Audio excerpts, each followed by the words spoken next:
Hi everybody, I hope everyone's doing well. This video I will be sharing with you guys my beauty favorites in the month of August, so if you guys are interested, do stick around. So this month there are a few items that really stood out for me, and a lot of them had to do with new skincare I've tried and as well as new skincare tools. So I'm going to begin with the skincare tools. The first one I want to share with you guys is by Foreo. It is the Foreo Luna Play, and this basically is a mini version of the actual Foreo tool for skincare, and this truly caught my attention when I was at Sephora probably around 2 months back. So I've actually been using this tool for quite a while, and this is how it looks. So it is obviously a mini version. I got it in the color black, and they come in multiple playful colors as well. This is how it looks. I have a Clairsonic, and I've been using and loving the Clairsonic for a long time, so I didn't really feel like I needed the Foreo, but when I saw this one at $49, I really thought it was worth giving a try, and I have to say that it is a very different tool from the Clairsonic in terms of what you get and how it performs. But I thoroughly love this in that I feel like it's just a different tool in terms of retexturizing my skin. After using this for over a month, I could really tell, and even before that month ended, after 2 or 3 weeks, I could tell that there was such a huge difference in the texture of my skin. Because I use makeup on a daily basis and I do wear quite a lot of it, sometimes I would get texture issues in terms of just what would look like rashes or little bumps on my skin. And a lot of the times I know it's because I layer too much products on my skin, and sometimes the skin or your pores just get a little bit stressed out. So that was an issue I was always having, and the Foreo definitely changed that. And in conjunction with this, I actually only use my Foreo Play with this Foreo Day Cleanser, which I absolutely love. They have their own day and night cleanser. This is made in France, I believe. It's an Awakening Radiance yogurt made with bergamot and probiotics, and this is amazing. I actually don't use these two products in the day. I use it at night as a maybe second or third cleanse. It depends on how much product I've had on my skin and for how long for, but usually this would come into play in my skin regimen at night, and it has truly changed the texture of my skin. The next product I want to share with you guys, and this might be quite ironic, but it really was a favorite as well. It's a Clairsonic brush, and from the beginning, I think maybe 4 years ago when I purchased my Clairsonic Nia, I always just used to replenish my brush head with the original or the sensitive skin one, which looks like this. It has shorter bristles, but last June I purchased the Luxe or the Cashmere cleanse brush, and this is how the packaging looks. It actually says Luxe, and if you guys can tell, the bristles are definitely different. They're much longer. I'll show you the old one versus the old one, which is much shorter, and of course the bristles are made of cashmere. And the reason why it's just a different kind of cleanse with this one, and it definitely is miles away from the original brush head. So if you guys are looking for softer, less abrasive, more luxurious feel, and really does an amazing job in polishing the skin, I would highly recommend the Clairsonic Luxe Cashmere brush. It was my go-to complexion or base product for the entire month, and it's been my daily go-to. It's the NARS Velvet Matte Skin Tint, and this is how it looks. I have combination skin. Lately I've realized that I've really been gravitating more towards matte finishes versus satin or even glowing foundation. I don't really think I'm into glow foundation. If I do want to add glow to my skin, I'd reach for a powder highlighter or even a cream highlighter. But in terms of the base, I've really loved, and I think my skin type currently does embrace matte finishes more.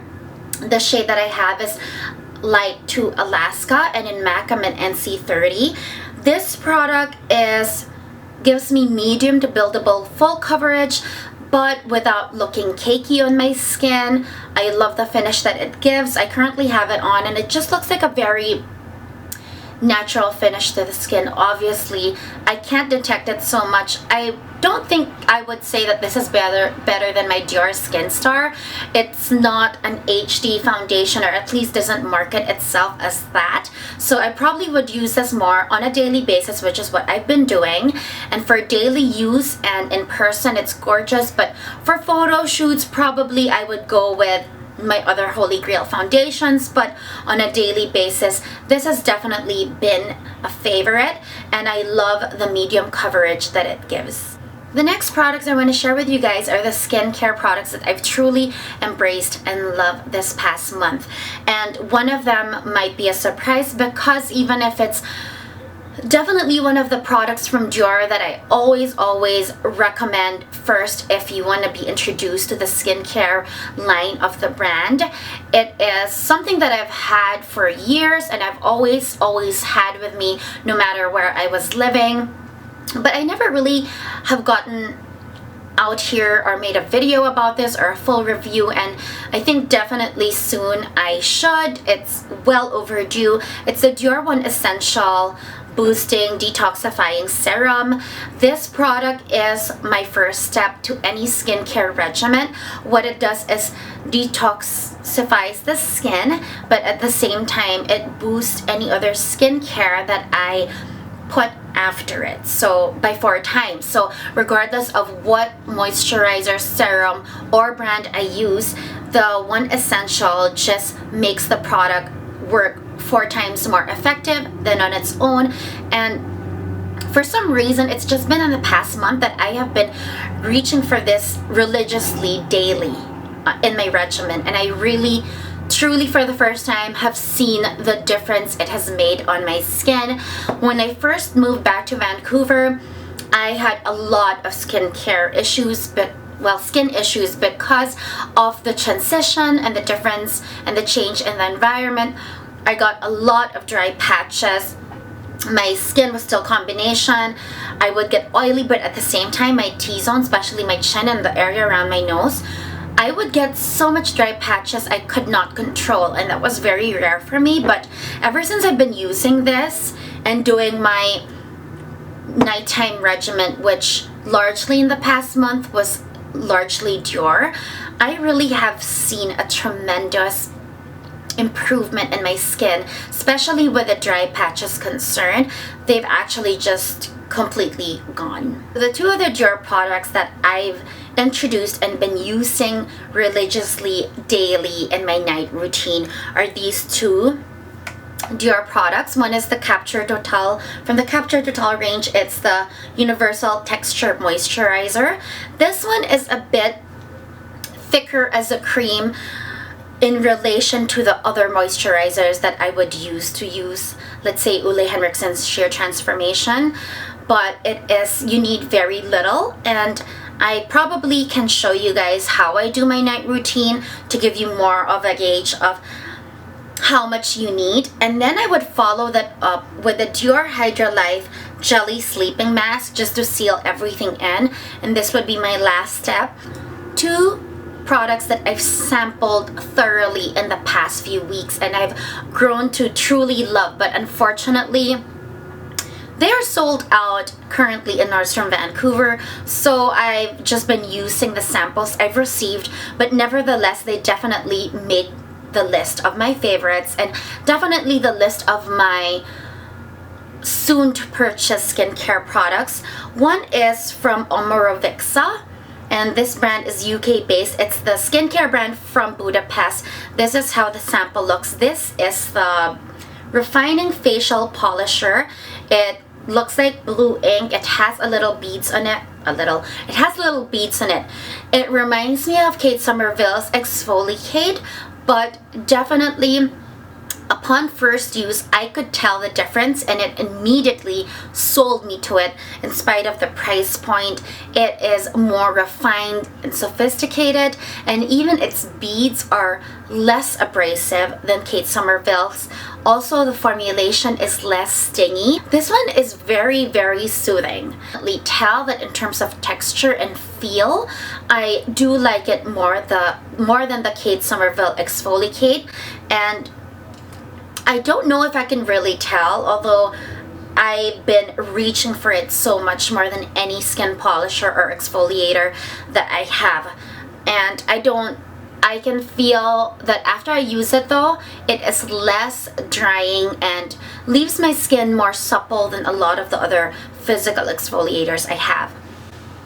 The next product that I absolutely love, and this one also debunks my previous Holy Grail vitamin C serum, which is Ole Henriksen's Truth Serum.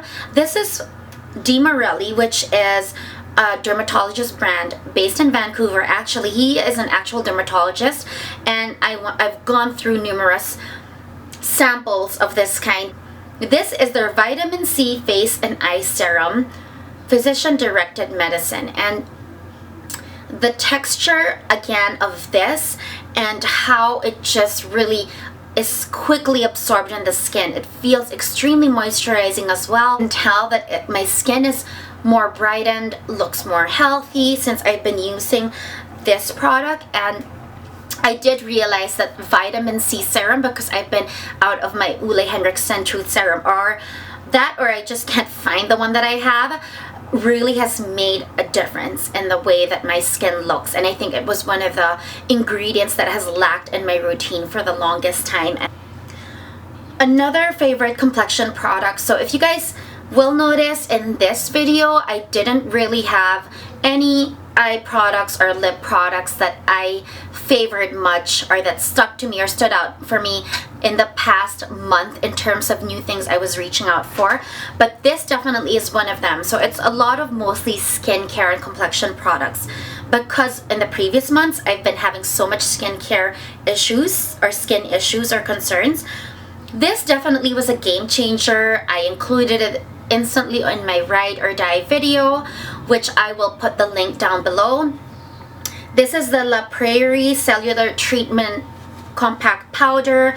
Comes in a pouch, and this is how it looks. I carry this with me on a daily basis, and this is what I use for on a daily basis. If I need to retouch, I reach for this.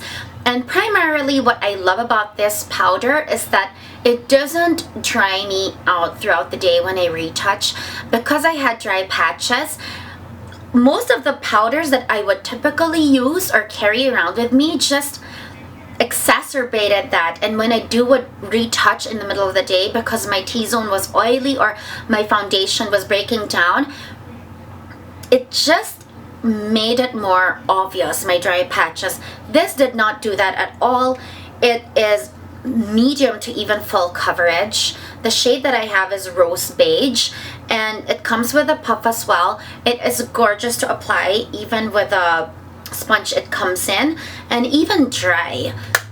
It doesn't look cakey on me, which is what I like, but it gives me the coverage that I want, which honestly is medium to even, I would say, full coverage.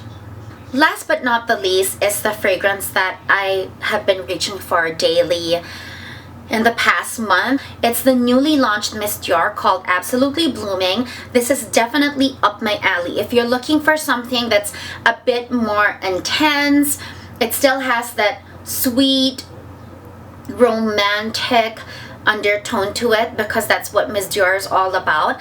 It is more intense than its previous predecessors in this range. It is more of a sophisticated, a bit more sensual. It does have floral notes in it, which currently I can't run through right now because I don't remember, but it is a deeper, richer floral musk than the previous Miss Dior's. And with my fragrance palette, this really falls into that, and I thoroughly enjoyed wearing this. I remember one time I was beside a stranger and she was just asking what I had on, and she just said, "I just have to tell you, you smell lovely and it smells very French." And true enough, because I was wearing Miss Dior Absolutely Blooming. So that that is it. Those are my favorites in the month of August. Very short and sweet, not really a lot of color, but more of complexion skincare products that really has aided in me just getting a grip back on my skin concerns. So I hope you guys found this video interesting and informative. Thank you for watching, and I hope you guys have a great day or a great evening.